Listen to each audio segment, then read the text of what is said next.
told your friend you're not okay? And tell me what's wrong and why you never said you felt that way. ស្ក្រាប់ខាត់ស្បែក3យ៉ាងដែលអាចឲ្យយើងមើលឃើញនិងទទួលបានប្រសិទ្ធភាពភ្លាមស្ក្រាប់ទី1វិធីធ្វើស្ក្រាប់សម្រាប់ផ្ទៃមុខនិងដងខ្លួនគ្រឿងផ្សំដែលបងប្អូននឹងត្រូវការមានដូចជាម្សៅកាហ្វេចំនួន2ស្លាបព្រាបាយ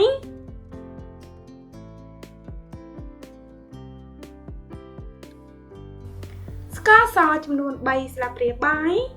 រូបមន្តនេះល្អណាស់សម្រាប់ធ្វើឲ្យស្បែកសបំបត្តិស្បែកដែលខ្មៅដោយសារពន្លឺព្រះអាទិត្យនិងធ្វើឲ្យស្បែករបស់បងប្អូនភ្លឺរលោងលឿន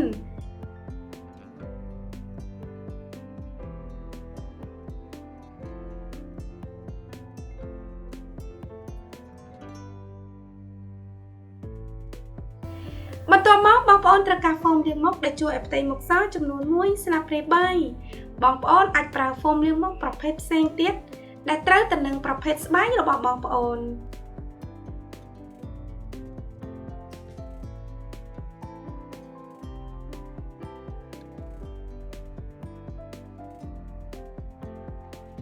បន្ទាប់មកសម្រាប់ទឹកក្រូចឆ្មាចំនួន2ស្លាបព្រាបាយ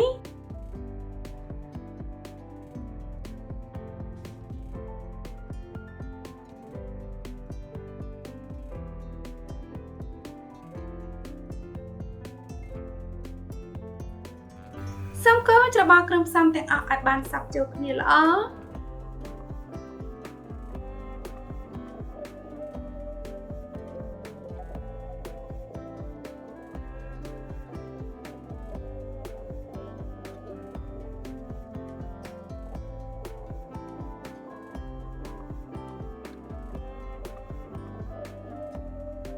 សូមស្ក្រាប់ថ្នមនៅលើផ្ទៃមុខដៃជើងនិងនៅលើផ្នែកណាមួយនៃរាងកាយរបស់បងប្អូនបន្ទាប់ពីលាបរួចរាល់ហើយសូមទុកចោលនៅលើស្បែករយៈពេល15ទៅ20នាទីបន្ទាប់មកសូមធ្វើការម៉ាស្សាថ្នមរួចលាងជម្រះចេញជាមួយនឹងទឹកធម្មតាកុំភ្លេចលាបឡេឬក្រែមផ្ដល់សំណើមផងណាបងប្អូនសម្រាប់លទ្ធផលកាន់តែប្រសើរសូមប្រើរូបមន្តនេះ2ទៅ3ដងក្នុងមួយសប្តាហ៍ដោយដែលបងប្អូនបានឃើញដៃរបស់ខ្ញុំមើលទៅសភ្លឺថ្លាមករលោងតាំងពីការប្រើប្រាស់លើកដំបូងស្ក្រាប់ទី2សាប៊ូខាត់ស្បែកដ៏ល្អបំផុតគ្រឿងផ្សំដែលបងប្អូននឹងត្រូវការមានដូចជាសាប៊ូដុំដោះខ្លួនដែលជួយឲ្យស្បែកសចំនួន1ដុំបងប្អូនអាចប្រើសាប៊ូដុំដែលជួយឲ្យស្បែកសប្រភេទផ្សេងទៀតដែលត្រូវទៅនឹងប្រភេទស្បែករបស់បងប្អូនឥឡូវនេះយើងចាប់ផ្ដើមឈូសសាប៊ូហើយយើងត្រូវការប្រហែល2ស្លាបព្រាបាយប្រសិនបើបងប្អូនចង់ប្រើរូបមន្តនេះនៅលើផ្ទៃមុខសូមយកសាប៊ូណាដែលប្រើសម្រាប់ផ្ទៃមុខសាប៊ូដុំនឹងជួយធ្វើឲ្យស្បែករបស់បងប្អូនទន់មករលោងនិងភ្លឺថ្លាជាងមុនបន្ទាប់មកទៀតយើងត្រូវការទឹកក្តៅដែលបានដងពុះចំនួន3ទៅ4ស្លាបព្រាបាយសូមបន្តកូររហូតទាល់តែសាប៊ូរលាយអស់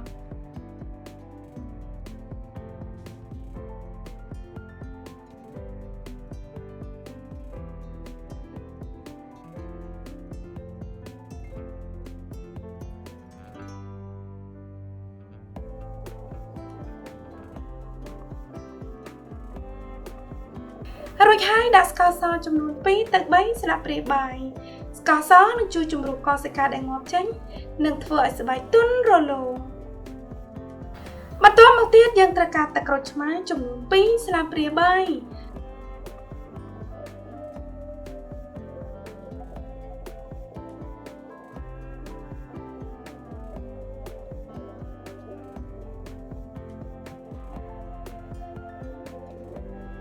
សូមកូរច្របល់គ្រឿងផ្សំទាំងអស់ឲ្យបានសព្វចូលគ្នាល្អ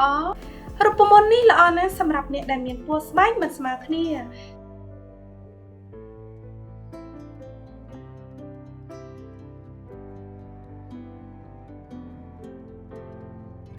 សូមខាត់ថ្នមនៅលើដៃជើងនិងនៅលើផ្នែកណាមួយនៃរាងកាយរបស់បងប្អូន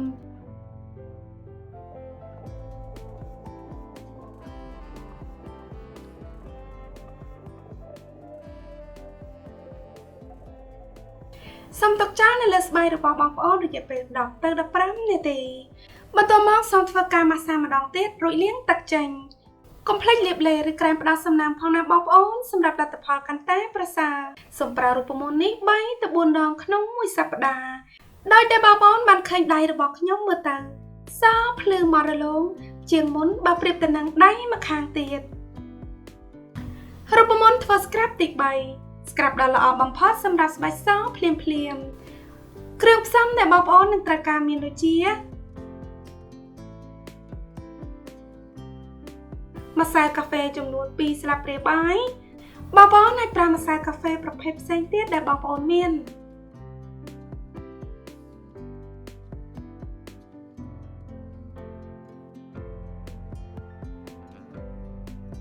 បន្តមកទៀតបងប្អូនត្រូវការសាប៊ូកក់សក់ចំនួន1កញ្ចប់ឬប្រហែល1ស្លាបព្រាបាយ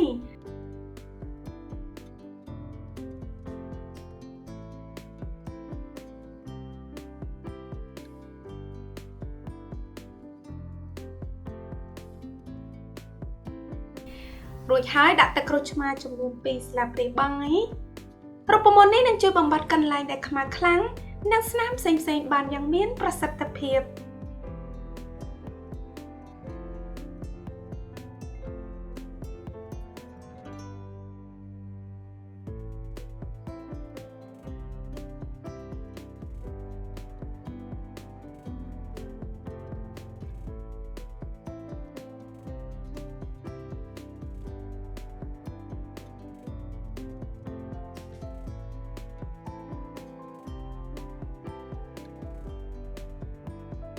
បន្តមកទៀតបងប្អូនត្រូវការស្ករសចំនួន3ស្លាបព្រាបាយ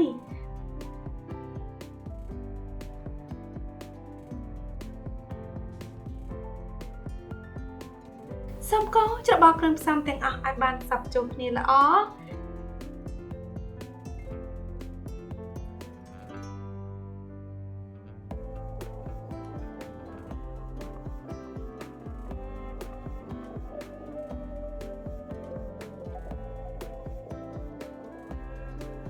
សូម scrub ថ្នមៗនៅលើដៃជើងនិងនៅលើផ្នែកណាមួយនៃរាងកាយរបស់បងប្អូន